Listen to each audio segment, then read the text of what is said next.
कहती है मुझे ज़िंदगी कि मैं आदतें बदल लूँ। कहती है मुझे ज़िंदगी कि मैं आदतें बदल लूँ। बहुत चला मैं लोगों के पीछे, अब थोड़ा खुद के साथ चल लूँ। जी हाँ, स्वागत है आपका कैडेट स्टूडेंट डिफेंस एकेडमी में। मैं जितेंद्र शर्मा और आज हम बात करने वाले हैं सीडीएस यानी कंबाइंड डिफेंस सर्विसेज के नोटिफिकेशन पे, जो कि 22 दिसंबर 2021 को जारी कर दिया गया है, जिसका ऑनलाइन एप्लीकेशन प्रारंभ हो चुका है और जिसकी अंतिम तिथि होगी बेटा 11 जनवरी। जी हाँ, एनडीए और सीडीएस का नोटिफिकेशन इक्विवेलेंट आया, बराबर आया और इसका जो डेट ऑफ एग्जामिनेशन है 10 अप्रैल 2022 जो कि निर्धारित किया गया है। बहुत सारे बच्चे जो काफ़ी बेसब्री से इंतज़ार करते हैं हर साल की नोटिफिकेशन प्रॉपर आए। कोविड-19 को लेकर 2 साल हम लोग काफ़ी परेशान रहे, बच्चे काफ़ी परेशान रहे। सबका डेट कभी पोस्टपोन्ड हो रहा है, कभी एग्ज़ाम्स का क्लियर नहीं हो रहा है, कभी उनका बैच स्टार्ट नहीं हो रहा है। बहुत सारी समस्याएं उनकी आई ट्रेनिंग को लेके जो और एग्जामिनेशंस को लेके। तो आज हम फाइनली बात करने वाले हैं कि नोटिफिकेशन आ चुका है और इस नोटिफिकेशन को लेके हम जानेंगे कि आखिर इस नोटिफिकेशन में क्या किसी प्रकार का कोई बदलाव किया गया है। बदलाव यही है कि हर साल जो 22 या 20 तारीख या 18 तारीख के बाद एग्जाम कंडक्ट कराया जाता था, आज 2022 की अगर हम बात करते हैं तो 10 अप्रैल 2022 को ये एग्ज़ाम सुनिश्चित किया गया है कि आपको इसमें पार्टिसिपेट करना है। जी हाँ, हर साल ये एग्ज़ाम 2 बार होता है, 2 टाइम्स इन अ ईयर। तो आपको ये फॉर्म भरना है, जो कि 11 जनवरी 2022 इसका लास्ट डेट होगा, अंतिम तिथि होगी।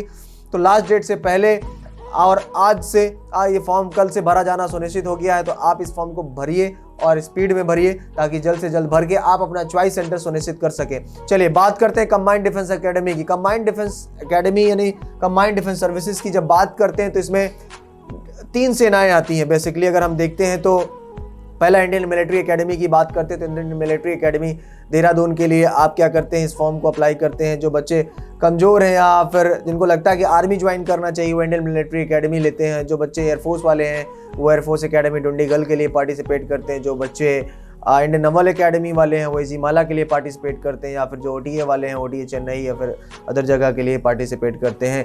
ठीक है, तो इसमें फॉर्म भरने के लिए जो आवेदन प्रक्रिया फिर बता रहा हूँ कि प्रारंभ कर दिया गया है। अब चलिए बात करते हैं एज लिमिट की। एज लिमिट की जब बात करते हैं तो एज लिमिट आपका 2 जनवरी 1999 से लेकर 1 जनवरी 2004 के बीच होनी चाहिए। बीच में जिसका भी डेट ऑफ बर्थ है वो इस फॉर्म को भर सकता है। चलिए बात करते हैं ओटीए के लिए। तो ओटीए के लिए है आपका 2 जन 1998 से लेकर मतलब 2 जनवरी 1998 से लेकर जिसका 1 जनवरी 2004 के बीच में जिसका डेट ऑफ बर्थ आता है वो इस फॉर्म को भर सकते हैं। बात करते हैं इंडियन एयरफोर्स एकेडमी की। एयरफोर्स एकेडमी की तो 2 जनवरी 1999 से लेकर 1 जनवरी 2003 के मध्य जिनका डेट ऑफ बर्थ आता है वो इस फॉर्म को अप्लाई कर सकते हैं। चलिए हम बात करते हैं इंडियन नवल एकेडमी की। तो जिसका 2 जनवरी 1999 यानी 1999 से लेकर 1 जनवरी 2004 के बीच है के मध्य है उस फॉर्म को भर सकते हैं। एजुकेशन क्वालिफिकेशन की बात कर लेते हैं। तो एजुकेशन क्वालिफिकेशन की जब बात करते हैं तो इंडियन मिलिट्री एकेडमी के लिए आप किसी भी स्ट्रीम से आप ग्रेजुएट होने चाहिए।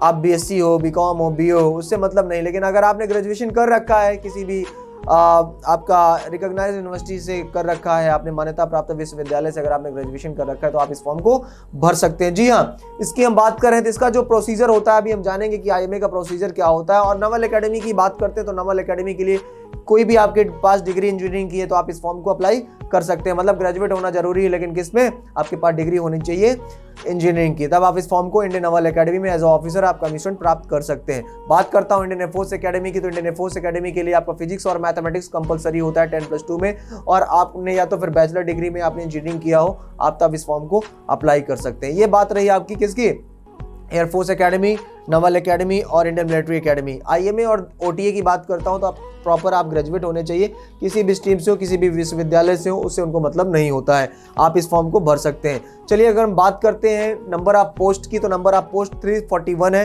टोटल 341 पद निर्धारित किए गए हैं सभी एकेडमीज के लिए। अगर इंडियन मिलिट्री एकेडमी देहरादून की बात करते हैं 144th आपका कोर्स है ये जो कि कमेंसिंग होगा। 13 वैकेंसी रिजर्व की गई है एनसीसीसी सर्टिफिकेट कैंडिडेट्स के लिए।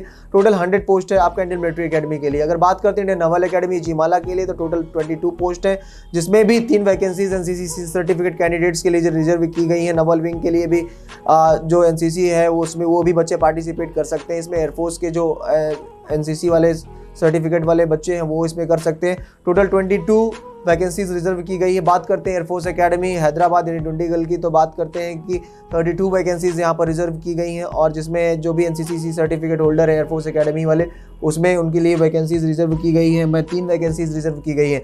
बात कर रहा हूँ ऑफिसर्स ट्रेनिंग एकेडमी की। ऑफिसर्स ट्रेनिंग एकेडमी जो चेन्नई यानी मद्रास में है, 117 कोर्स है आपका SSC मेन का, तो उसमें भी आपकी 170 वैकेंसी, मतलब 170 वैकेंसी आप जानते हैं कि अपने आप में मायने रखती है, ज़्यादा वैकेंसीज है। और बात करें officers training academy OTA Chennai की, जिसमें SSC वुमेंस के लिए अगर बात करते हैं 31 जो कोर्स आपका कमेंसिंग होगा अप्रैल 2023 में, तो उसके लिए 17 पोस्ट है टोटल। कितनी पोस्ट टोटल? 17। तो 341 की बात करते हैं, 341 पोस्ट निर्धारित किए गए हैं आप इस फॉर्म को भरने के लिए। चलिए सिलेक्शन प्रोसीजर की जब बात कर लेते हैं, तो सिलेक्शन प्रोसीजर का जो क्राइटेरिया है आपका, पहला रिटन एग्जामिनेशन होता है। रिटन एग्जामिनेशन में आपको कई चीज़ों से गुजरना पड़ता है। रिटन एग्जामिनेशन की हम बात करते हैं तो हम IMA, OTA, INA, FA सब चूज कर लेते हैं। तो बात करते हैं पहला पेपर जो आपका होता है वो होता है आपका इंग्लिश का।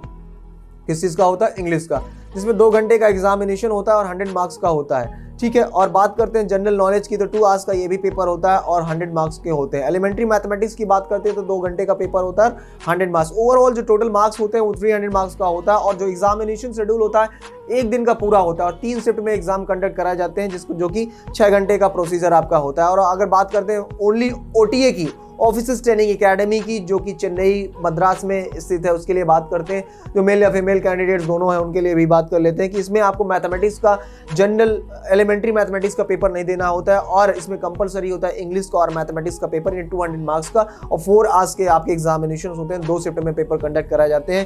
तो ये एग्जामिनेशन प्रोसीजर हो गया बेटा, इसमें आपको ये करना होता है। और हम बात कर लेते हैं कि IMA हो गया, OTA हो गया, और आपने पता किया कि 19 से 24 साल आपको IMA में बिताना है, और 19 to 25 ईयर्स आपका OTA के लिए आपका एज बाउंडेशन होता है, और 19 to 23 ईयर आपका AFA का होता है, और 19 से 22 साल आपके NA के लिए होता है। तो ये आपका प्रोसीजर रहा, जो मैंने आपका डेट बता दिया कि कब से कब आपका वैकेंसीज के लिए फॉर्म अप्लाई करना है, एजुकेशन क्वालिफिकेशन क्या है, एज क्या है, और उसके साथ ही साथ आपको क्या क्या किन किन कोर्स को लेके आपको पढ़ाई करना है।